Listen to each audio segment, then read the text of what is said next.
Nah ini konsen kita nanti kalau partai ini juga menang, guru itu yang seperti ini atau kesejahteraan guru itu akan menjadi perhatian kita kuat. Kerja hari inilah yang akan menentukan hasil besok. Bukan kerja besok menentukan hasil hari ini, tidak gitu dia. Nah oleh karena itu nggak boleh ada kata berhenti dalam berpikir. Tetap Makanya bergerak. kami selalu membuat tema bangkit dan bergerak untuk menuju kejayaan.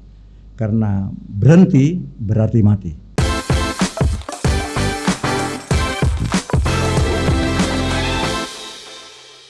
Assalamualaikum warahmatullahi wabarakatuh.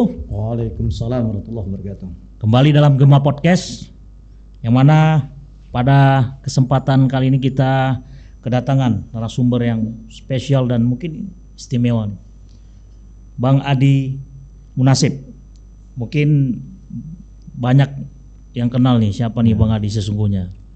Walaupun nanti kita akan coba bahas terkait dengan profil dan sepak terjang beliau selama ini di kota kita tercinta. Mungkin kita coba kasih kesempatan nih kepada Bang Adi untuk ya memberikan prolog lah ataupun mukadimah ya, pengantar bagi kawan-kawan Gema yang mungkin sedang menyaksikan podcast kita ini. Kepada Bang Adi silakan Bang. Ya, terima kasih. Assalamualaikum kawan-kawan dari Gema semuanya yang hadir, yang sambil melihat atau yang tidak melihat, yang pada kesempatan kita. Ya. Artinya saya berterima kasih diberikan kesempatan untuk bicara di sini, untuk memperbincangkan permasalahan-permasalahan kekinian maupun yang akan datang. Dan yang penting saya hadir di tengah-tengah Gema bangsa ini, gitu ya. Diawali mungkin dari berbagai hal, termasuk ketika saya kuliah dan sebagainya. Nah, sejak SD dan SMP saya memang orang yang suka berorganisasi. Umur saya mungkin setengah lebih itu untuk berorganisasi. Untuk mengabdikan diri ke organisasi. Mulai di SMP. SMP. Berarti organisasi sekolah pastinya Ibu. Iya. Tidak hanya sekolah, organisasi waktu itu saya jujur saja saya ikut di Ikatan Pelajar Muhammadiyah. Mulai di tahun 70-an itu. Dan terus menanjak sampai ke pemuda, sampai ke pimpinan wilayah, sampai hari ini. Itu tidak pernah berhenti untuk berorganisasi. Jadi berorganisasi itu adalah memang kebanggaan. Hobi. Dan bahkan sudah sudah menjadi kebutuhan bahwa kita memang harus berkumpul untuk mengaplikatifkan apa yang kita miliki itu. Mungkin dilihat kalau portfolio Abang, kurikulum VT itu dari organisasi itu mungkin lebih dari 3 lembar kayaknya. Sejak dari sekolah ya Bang. Dan yang menarik dari semua itu, saya memang concern tentang dunia pendidikan. Nah gitu dia. Tapi ketika melihat dunia pendidikan kita, perlu nggak mau nggak mau gitu dia, kita harus punya kekuasaan. Itulah makanya beberapa waktu yang lalu kita terjun di dunia politik, sampai akhirnya kita pernah menjadi anggota DPR tahun 2004 sampai 2009. Nah, gitu 2 periode ya Bang? Enggak, 1 periode. 2004, ya. Habis itu kita coba teruslah berkarya di tengah-tengah masyarakat. Di dunia pendidikan. Di dunia pendidikan maupun di dunia lain. Saya ini orangnya fluktuasi benar. Nah gitu deh. Saya pernah bekerja sebagai dosen. Pernah menjadi kayak penggembala lembu, lalu memiliki beberapa ratus ekor lembu, gitu ya. Tapi juga penggembala berdasi lah. Tapi pernah juga hari ini saya menekuni benar ketahanan pangan ini tentang dunia pertanian, baik itu tanam jagung maupun tanam padi, ya gitu ya. Itu dalam upaya persiapan atau apa tuh? Bukan. Karena memang kita melihat peluang bisnis itu sangat baik dan sangat bagus. Bahkan itu menurut saya sekarang bisnis yang paling menarik itu adalah pertanian, gitu dia. Ya di era Pak Prabowo sekarang ini, itu pertanian memang kayak dianak emaskan, dan kita terima kasih itu. Itu harganya cukup baik, kemudian pupuk kita cari dengan bagus. Dengan mudah juga ya Bang. Mudah dia. Tapi itu semua tidak mencukupkan kita untuk harus berhenti berkarya. Itulah maka ketika ada teman-teman mengajak berkonsentrasi di Partai Gema Bangsa, saya masuk ke Partai Gema Bangsa. Tanpa pikir-pikir lagi ya Bang? Karena partai itu, di pimpinan atasnya itulah ada adinda saya, Ahmad Rafiq. Tapi satu-satunya menurut hemat saya, ketua partai pimpinan wilayah yang pandai membaca Al-Quran, pandai berimam, itu adalah saudara Ari Iskandar. Melihat itu semua, apalagi dibantu dengan statusnya yang bagus, yang elegan, itu kita masuk di partai. Akhirnya ketika ada sosok ketum ini yang dengan latar belakang yang mungkin abang lebih kenal ya, itulah pada akhirnya ada daya tarik tersendiri. Ada daya tariknya, ada magnet. Ada magnet. Rasanya cocok lah ini untuk memimpin masa depan. Masuk bareng tuh kan gitu ya Bang. Tapi kita bicara tentang ketapang tadi ya Bang, ketahanan pangan tadi. Kalau menurut Bang Adi itu suatu keniscayaan nggak kita seperti yang ditargetkan oleh Pak Prabowo ya di Kementerian Pertanian itu, kita pada akhirnya harus swasembada di negeri kita sendiri itu. Gimana menurut Bang Adi? Indonesia ini tanahnya yang sangat subur betul, apalagi Indonesia ini punya musim yang sangat baik. Tanahnya betul-betul subur, letaknya betul strategis, hanya tinggal bagaimana pengelolaan. Nah, saya hanya melihat sebenarnya selama ini perhatian pemerintah kita terhadap ketapang ini tidak begitu kayak enggak lah, gitulah bahasa saya. Ini bicaranya sebelum ini ya. Nah, nah, ketika kepemimpinan Pak Prabowo ini, saya melihat gitu ya, bagus betul gitu ya. Saya salah satu contoh kasus saya. Padi dan jagung itu sekarang punya harga head. Harga eceran tunai.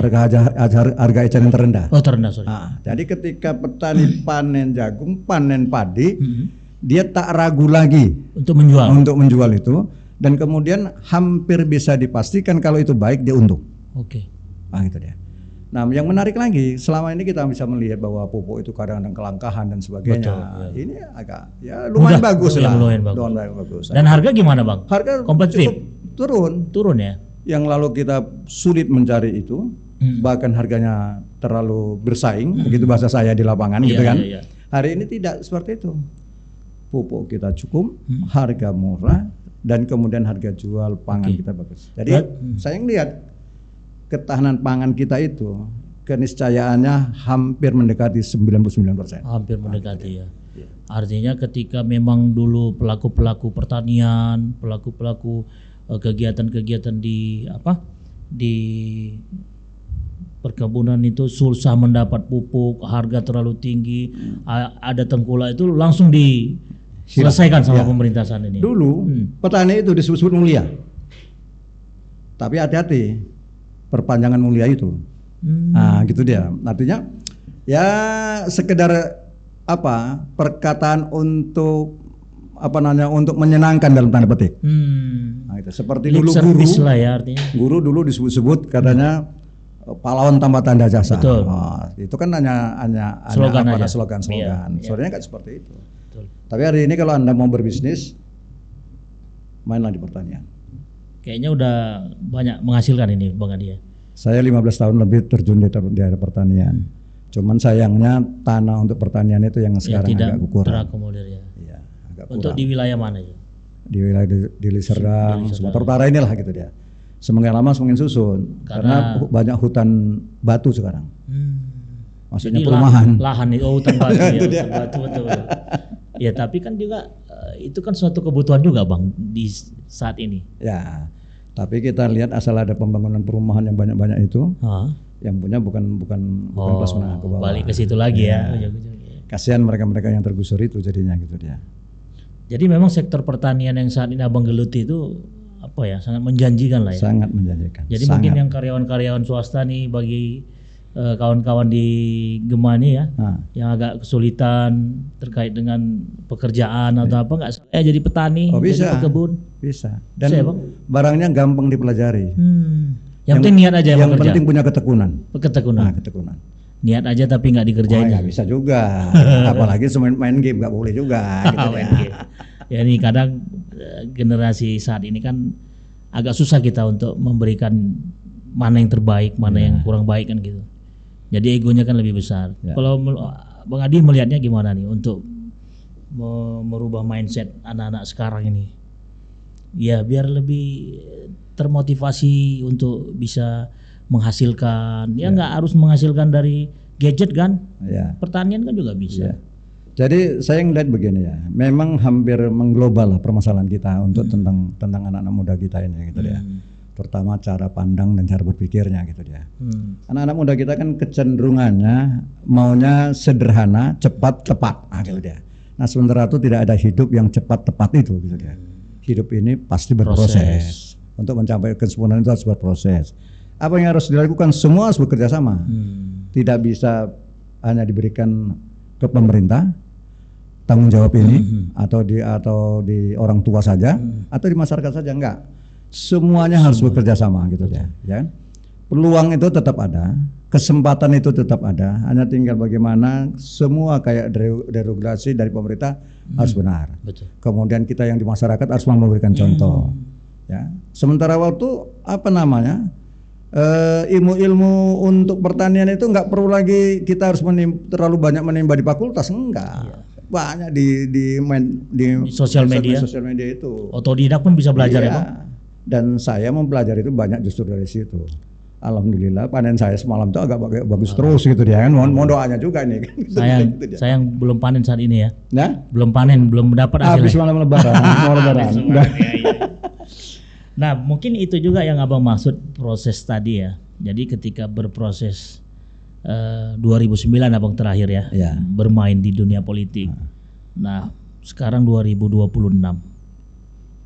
Berapa tahun Abang udah tidak menggeluti lagi di dunia ini? Oh enggak.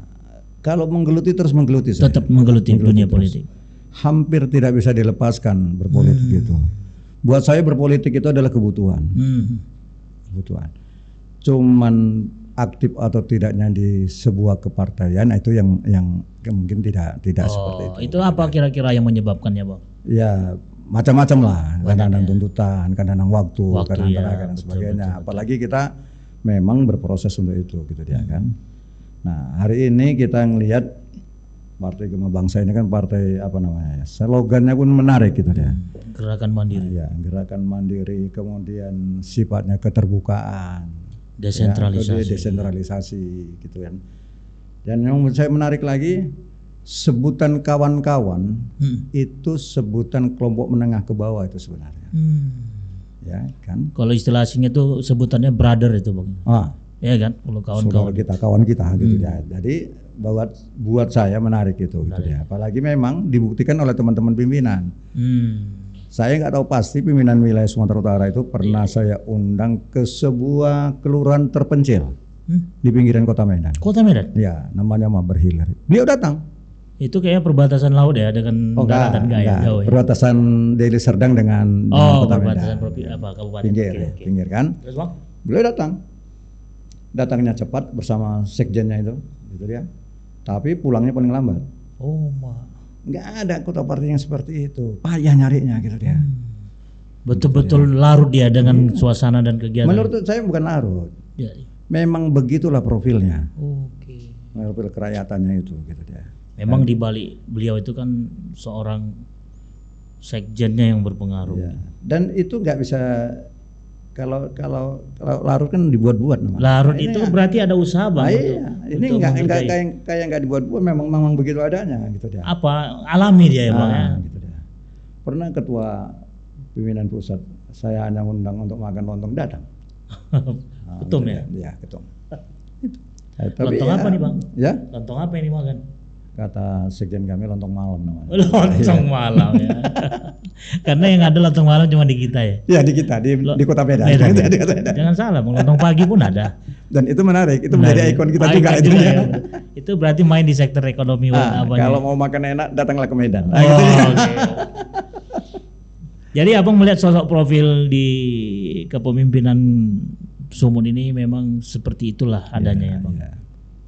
Dan Abang melihat itu gimana, Bang? Sangat baik lah ya. Baik, sangat baik sekali. Dan saya pikir itu salah satu daya tarik tersendiri.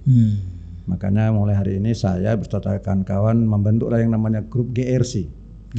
Nah, Abang katanya ketua koordinator GRC ya. Apa GRC itu, Bang? Mungkin bisa disampaikan ke kawan-kawan di rumah. Mungkin ada kawan-kawan yang masih berpikir hari esok saja berbuat. Kami tidak, gitu ya. Beberapa teman-teman lama kami kumpulkan. Kita kalau sudah memang mau kemari, kita harus full team. Nah, kemudian kita mulai hari ini gitu dia. Jangan hari esok. Jangan nunggu-nunggu lagi. Jangan nunggu lagi karena Karena yang bisa kita kerjakan apa yang terjadi di depan kita, Betul. bukan mimpi yang akan datang gitu ya. Yes. Nah, mimpi yang akan datang boleh saja mimpi dalam sebuah perencanaan, tapi aktualisasinya ada hari ini. GRC ini GRC itulah gerakan reaksi cepat. ini sudah Bang wacanakan dari dulu-dulu atau memang spontanitas ini Bang? Enggak, ini sudah melembaga. Oh, sudah melembaga. Nah, GRC ini sudah membentuk kampung-kampung kampung GRC sendiri sudah ada. Dan Singkatannya gerakan reaksi cepat. reaksi cepat. Gerakan reaksi cepat. Di samping gerakan mandiri digerakkan juga ya. Iya. Oh, berarti memang bagaimana Gema sendiri mempunyai platform apa istilahnya itu ya? Program lah ya, Bang. Ya, Program yang benar itu program. program betul. Jadi program ini gerakan reaksi cepat yang memang digagas oleh Partai Gema sendiri. Iya. Nah, itu Bang pertanyaannya apa adalah latar belakang yang kemarin Bang kejadian musibah di rumah? Oh tidak, musibah itu posisinya berbeda. Oh, oke. Nah, posisinya berbeda. Saya hanya melihat teman-teman Gema Bangsa ini tingkat kepeduliannya itu gitu ya. Reaksi cepatnya itu ya. Betul, ya kan? Iya, iya. Nah, kemudian kami beserta teman-teman yang lama dari kelompok-kelompok kecil-kecil itu, ada dari kelompok paguyuban, ada kelompok kopi, peminum kopi dan sebagainya itu. Ada kopi juga ya. Nah, terkumpul kita menggagas namanya GRC itu. Gerakan reaksi cepat. Tugasnya apa? Menjadi kekuatan samping dari Partai Gema Bangsa untuk nanti bisa menopang kecepatan itu. Nah, gitu. Kita siap saja gitu dia. Makanya sekarang kita gerakannya itu sampai ke lingkungan-lingkungan. Ya, kalau pada satu hari nanti partai membutuhkan itu, kita sudah siapkan sumber dayanya. Oke. Pokoknya instrumen-instrumen yang berkaitan dengan itu sudah kita lakukan. Ya termasuk lah ya mungkin dengan musibah-musibah yang dihadapi oleh masyarakat, misalnya kayak yang saat ini yang baru beberapa bulan terjadi kebanjiran, terus ada yang musibah kebakaran. Jadi sebenarnya tim inilah yang nanti bergerak untuk mengakomodir segala kebutuhan itu ya Bang. Makanya tim ini sekarang lagi mengkonsolidasikan kekuatan semua sampai sumber dayanya. Tapi nanti abis ini kita punya kegiatan yang namanya gerakan aksi. Gerakan aksi lagi. Gerakan aksi ini jangan dikonotasikan kayak demo-demo gitu, bukan. Iya. Gerakan aksi kita ini melakukan apa yang dibutuhkan oleh masyarakat kita, terutama masyarakat Sumatera Utara ini. Positif lah ya pastinya. Gitu ya kan? Jadi kita akan tampil di mana masyarakat membutuhkan itu. Dan itulah memang misi yang mau dilanjutkan oleh seorang Adi Munasib. Ya, insya Allah lah. Bang, di Gema kan Abang sebagai Wakil Ketua Infrastruktur Politik dan Penggalangan Massa. Kalau dilihat ini kan udah kayak punya pasukan satu batalion peleton ini istilahnya kan, penggalangan massa. Ini mengenai track record Abang di massa ini mungkin banyak yang nggak meragukan lah ya Bang. Kira-kira masa sekarang sama nggak dengan masa dulu Bang? Ya pasti ada perbedaan. Ada perbedaannya. Cara juangnya pun ada perbedaan. Beda kan? Juga ya. Kalau anak sekarang kan berbeda dengan anak yang lama. Iya betul. Berarti generasi itu mempengaruhi terhadap penggerakan masa ini ya. Nah Bang melihatnya gimana? Nah saya ya karena ini amanah, tentunya ini harus menjadi tanggung jawab kita. Gitu dia. Nah oleh karenanya berserta teman-teman yang lama-lama dari berbagai elemen kesempatan yang lain itu. Nah kebetulan karena seperti yang saya katakan di awal, saya ini orang suka organisasi.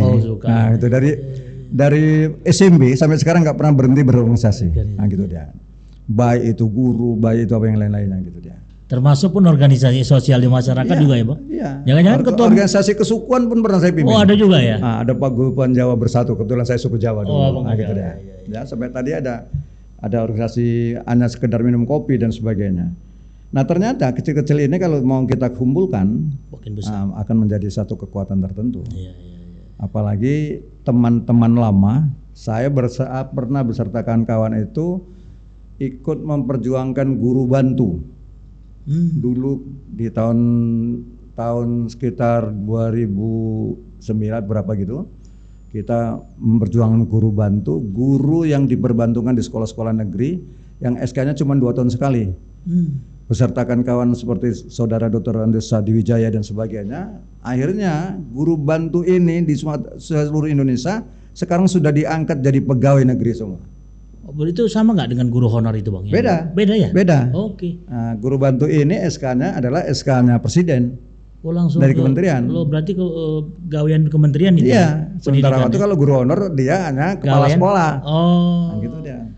Nah, membedakan antara guru bantu guru honor ini di tingkatan sekolah itu apa Bang? Yang jelas ya, memang sama-sama bertugas. Sama-sama bertugas. Tapi di guru bantu itu SK-nya dari pusat. Tapi ketika guru honor dikondisikan sebagai guru bantu dan mungkin nanti diangkat sebagai guru pegawai negeri, bisa nggak? Mungkin aja. Bisa juga ya. Mungkin aja. Dia dilihat dari apa tuh? Nah, kalau sekarang di guru honor ini udah tidak lagi seperti itu. Bahkan guru-guru honor yang ada di sekolah-sekolah itu pengangkatannya sudah bisa langsung seperti P3K dan sebagainya itu. Nah, di era yang lalu itu ini harus diperjuangkan dulu. Nah, gitu dia. Apalagi ada tanda petik ya. Kalau masuk PNS dan sebagainya, kalau dulu dianggap sumber mata air. Tanda petik ya, itu dia kan. Nah, disitulah kita berjuang agar tidak ada lagi istilah itu gitu dia untuk guru-guru. Gitu dia. Jadi guru bantu itu ada 15.000 lebih di Sumatera Utara ini.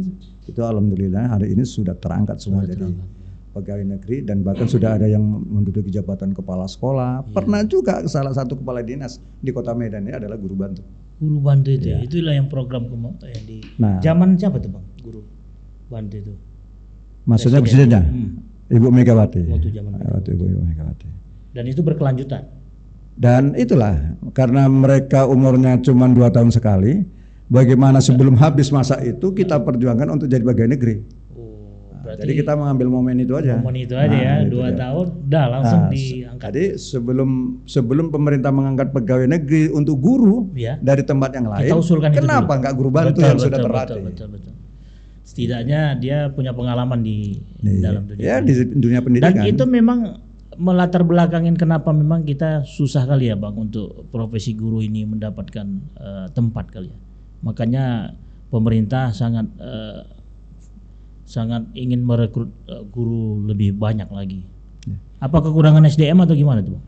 Kalau hemat saya tidak seperti itu. Tidak, ya? Tapi kepedulian terhadap guru ini juga masih belum maksimal. Sehingga pendapatan guru itu ya mungkin kita nggak tahu pastilah ya. Hari ini ada istilah sertifikasi, ada yang lain-lain. Tapi guru dibebani dengan berbagai administrasi. Yang sangat besar. Iya. Terakhir tidak berkonsentrasi terhadap bagaimana dia mengajar dengan baik. Iya. Gitu dia. Saya kan dosen juga. Iya. Akhirnya ketika mau naik golongan itu disibukkan dengan berbagai administrasi.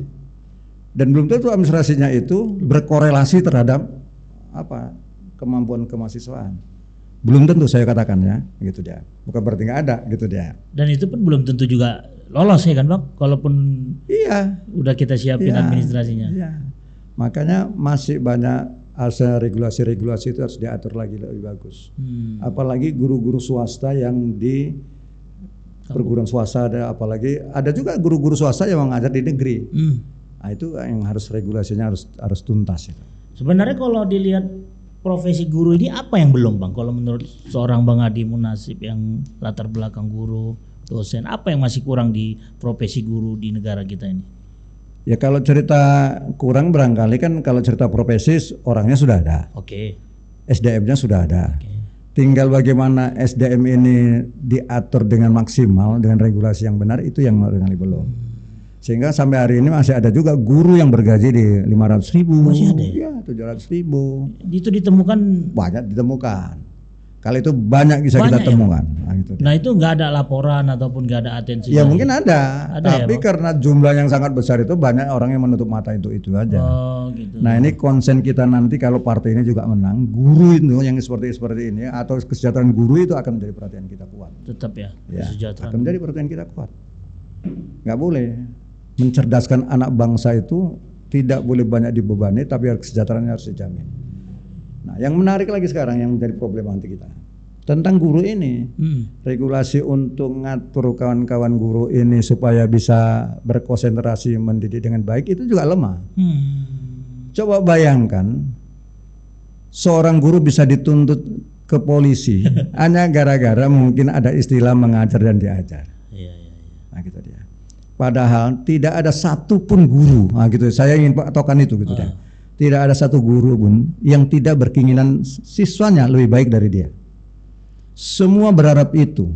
Nah, masalahnya anak sekarang media yang jadi gurunya banyak, nah, gitu dia, kan? Banyak di medsos ada, TV ada, lingkungannya ada, nah, gitu dia.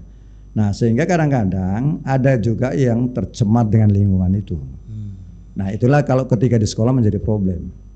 Makanya kita Gema Bangsa ini harus punya peraturan yang kuat nanti kalau memimpin ini, bagaimana guru-guru ini menjadi perhatian yang sangat bagus. Dan insya Allah kalau kita punya kesempatan itu kita akan lakukan itu. Kita akan berjuang untuk itu. Dan memang di pendidikan saat ini ya, setuju nggak Abang kalau aku bilang pendidikan kesehatan itu barang mahal saat ini di negara kita. Kita ambil contoh kayak sekolah nih Bang. Sekolah ini ada yang gratis, ada yang masih berbayar, ada yang memang sekolah-sekolah eksklusif itu masih tinggi. Ya pada akhirnya kan ada apa ya Bang, kesenjangan sosial juga dalam hal menuntut ilmu ataupun mendapatkan ilmu pengetahuan itu. Nah, bagaimana melihatnya Bang Adi? Ya kalau dari pendapatan orang tua kita ukur dengan material, gitu dia, benar juga itu. Memang harus ada sekolah-sekolah tertentu yang harus bayar besar. Gitu. Tapi memang ada sekolah-sekolah tertentu yang harus diberikan. Cuman jangan gara-gara free kualitasnya itu dikurangin. Itu aja problemanya. Itu problema kita ya. Nah, bagaimana itu bisa diciptakan? Tentunya ini kepedulian. Tentunya sekali lagi adalah regulasi kita, gitu dia. Tidak mungkin juga kalau seandainya ada seorang guru belajar mengajar di sekolah tertentu yang free itu gajinya kecil, dia sementara makan kurang tapi dia suruh bekerja keras, mana mungkin? Berarti harus proporsional. Ya, harus proporsional. Gitu dia. Makanya ya sekali lagi lah regulasinya harus jelas gitu. Nah, pemerintahan Prabowo saat ini kan lagi gencar-gencarnya mau mendirikan sekolah rakyat. Ya. Nah, itu kalau menurut pandangan sosok Abang gimana? Itu pemerintah memang harus hadir. Harus hadir ya. Harus hadir. Untuk menjawab semua persoalan pendidikan, jangan sampai ada yang bodoh. Karena itu tanggung jawab pemerintah. Ya kan? Jangan sampai ada yang lapar. Betul. Nah, gitu dia kan. Dan karena itu tanggung jawab pemerintah. Pak Prabowo saya pikir jeli untuk melihat itu. Nah, gitu. Sampai saya jujur saja lah ya. Di mata saya MBG itu sangat menarik. Nah, ini kalau boleh ke sana lah ini arahnya. Tapi memang banyak yang menilai ataupun menganggap itu hal yang memang dari sudut pandang yang berbeda mereka itu masih belum memungkinkan. Nah, gimana kalau itu? Begini, tidak ada pekerjaan yang dilakukan langsung sempurna. Itu harus kita sepakati dulu. Proses lagi. Proses lagi gitu dia. Semuanya harus berproses, tapi kita tidak boleh berhenti dalam proses itu. Menyempurnakan ya Pak? Penyempurnaan. MBG ini pada saatnya semua anak didik nanti akan sarapan. Nah, tinggal bagaimana pemerintah terus mengawasi dengan ketat. Karena memang kita tidak menutup kemungkinan hari ini MBG masih dipandang sebagai bisnis. Ya, betul. Nah, itu dia. Nah, seharusnya bukan. MBG ini harus dipandang sebagai pelayanan. Nah, gitu ya. Yang punya dapur MBG itu harus menciptakan dirinya sebagai pelayan-pelayan untuk anak didiknya. Jadi untuk pelayan itu bagaimana mengasih yang terbaik. Tapi memang banyak juga Bang yang menyikapi, hampir sebagian juga lah, sebagian besar orang. Kenapa sih kok repot-repot gitu misalnya Bang? Ya udah kita duitin aja gitu, kita berikan uangnya ke orang tuanya, biar memang orang tuanya memfasilitasi itu. Nah itu gimana menurut Abang? Terlalu lemah itu kalau pikirannya seperti itu. Dulu ada dana bos. Oke, dana bos kan berarti untuk operasional sekolah. Operasional sekolah. Ya. Selesai gitu aja. Orang tua dapat namanya baksos, bantuan sosial. Ya, apa itu ada manfaatnya untuk anak didik belum tentu juga gitu dia. Saya sepakat hari ini. Artinya pemerintah harus hadir di tengah-tengah itu. Pemerintah harus hadir bagaimana gizi anak-anak harus ditingkatkan. Nah, karena kalau ini diberikan kepada orang tua secara menyeluruh, belum tentu itu akan diarahkan ke situ dengan maksimal juga. Masih di satu sisi dipandang dari proses sisi lain tentang masalah ketenagakerjaan, masalah pemekaran ekonomi nanti, Saya mandang terlalu banyak, tapi barangkali podcast hari ini nggak pas kita bicarakan yang terlalu banyak. Akan ada buat ada podcast waktu lagi kita ya membahas itu nanti. Untuk membahas Nah, itu khusus ya Bang. Ya. Oke, tapi ini secara garis besarnya ya Oh iya. bisa. Jadi aneh kalau ada yang masyarakat yang tidak mendukung itu. Iya. Ya lebih ke proses lah, sabar Ya. lah ya. Sabar. Tapi terus berarti Iya. jangan pula sabar-sabar akhirnya berhenti Betul. juga. Ya. Kan? Artinya lihat kekurangannya. Yang punya MBG itu juga harus ditatar dengan Betul. bagus, hadir sebagai pelayan, Iya. jangan sebagai seorang bisnis. Betul. Karena kebanyakan sekarang yang cuma dihitung untungnya. berapa. Untungnya, marginnya yang dilihat ya Bang. Bukan Dan yang payah masyarakatnya cuma ngitung untung orang juga. Itu dah. Iya. Sekian kali sekian berapa itu sekian. pula ya. Itu bukan esensi biar anak-anak itu dapat makanan Ya, yang tinggi ya. bukan itu gitu dia. Dan menurut Bang Adi itu layak untuk ditingkatkan ya. Layak untuk ditingkatkan, tapi harus diketat regulasinya dengan bagus. Betul.